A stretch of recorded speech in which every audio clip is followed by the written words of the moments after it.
Hi, and welcome to another Mumbrella Video Hangout. I'm here with Sandy MacLeod, Chief Operating Officer for Print of the Toronto Star. You guys had one of the most interesting presentations at today's Brain Snaps, where we were talking a bit about why you took down your paywall and also your challenges with skyboxes and the fact you don't find they work that well for readers. I'm interested to get your view on both of those, Sandy. Can we start with the paywall? Sure. Tell us a little bit about that. Absolutely. We introduced our paywall in August of 2013 and took it down on April of 2015. Essentially, we had a nice run with the paywall when we first launched it. Had early adoption rates that we were quite thrilled with, but we hit a wall pretty quickly. Within about 90 days, we seemed to have kind of plateaued.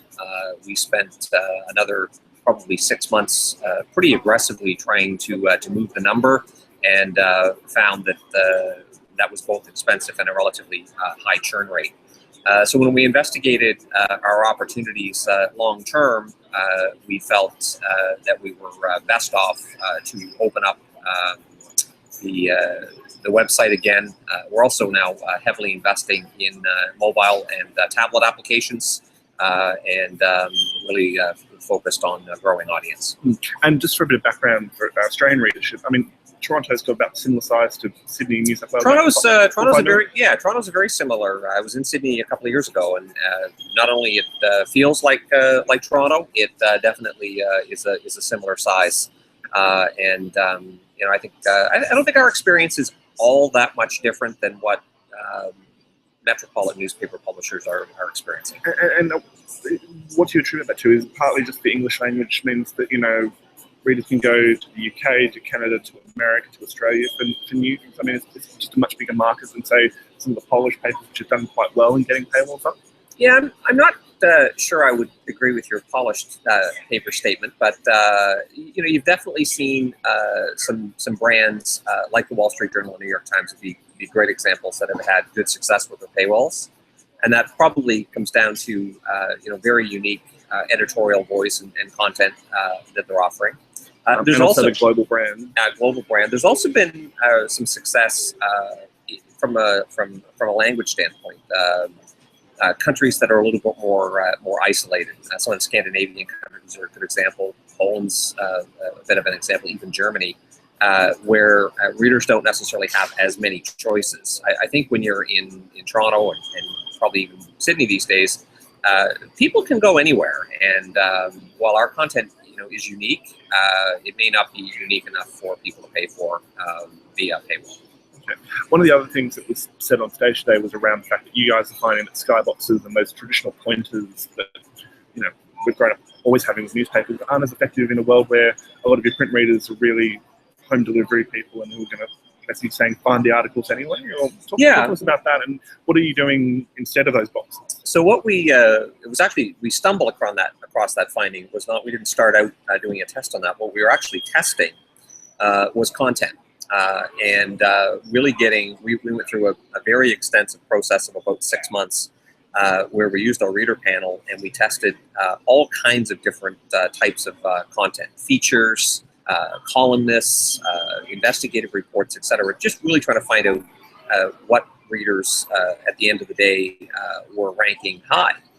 And throughout that process, we felt, well, surely one of the things that must impact readership is positioning. So where the story is in the newspaper, whether it actually carries on from the front page, and also stories that have throws from the front page. So, you know, read this in Living. And miraculously, what we found, and it quite surprised us, is that all of the front page throws had virtually no impact on readership. So if 70% of our readers read the Living section, 70% would read that story, not 75 or 80. It was the numbers, and it was consistent time over time. So we definitely kind of walked away from that, saying we've got some pretty valuable real estate on the front page that you know, really isn't paying for itself, so to speak.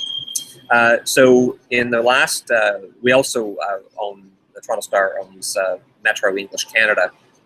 We've already eliminated skyboxes on Metro. We have 7 Metros coast to coast, from Halifax to Vancouver. And we have introduced both using the space now kind of for more general editorial purposes and some interesting advertising executives or executions. And we're in the process right now of doing the same thing on the Toronto Star. Okay, so is that something that you think other newspapers should be looking at in terms of questioning the effectiveness of that? I would be shocked if this is just a Toronto situation. I think even my editor, Michael Cook, he basically said, you got to write your next INMA blog on this because the newspaper has been doing this for 50 years. Well, I mean, what are editors and sub-editors going to do now if that art and that skill might be better to put an ad there? I mean, isn't that frightening for the newspaper industry? I think we're all being more realistic maybe than we were 20 or 30 years ago, and we will definitely open that space up to some ad spots. But we're also using it for unique editorial executions. And you don't really have to throw something. I mean, you can actually do a feature potentially showing maybe last night's sports results. If the Blue Jays, it's baseball season, happen to have had a successful night, do a quick, nice photo, couple of lines, score. You don't have to say it's on page S15 because the guy that is going to read, I'm a sports fan, I'm going to find that, and I don't need to be sent to it.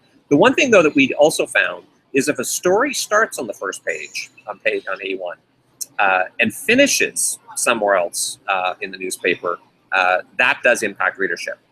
So people who start something will then go find it to finish it, but they won't be taken there just by a snippet or a little page. This is on page 47. Correct. And there's an interesting advertising opportunity there as well. If you know that you can throw people to another page, can you charge a premium for that particular spot? Which is also something that we're investigating. So, Sandy, thank you so much for your time. Tune in for other videos over the next couple of days. Thank you.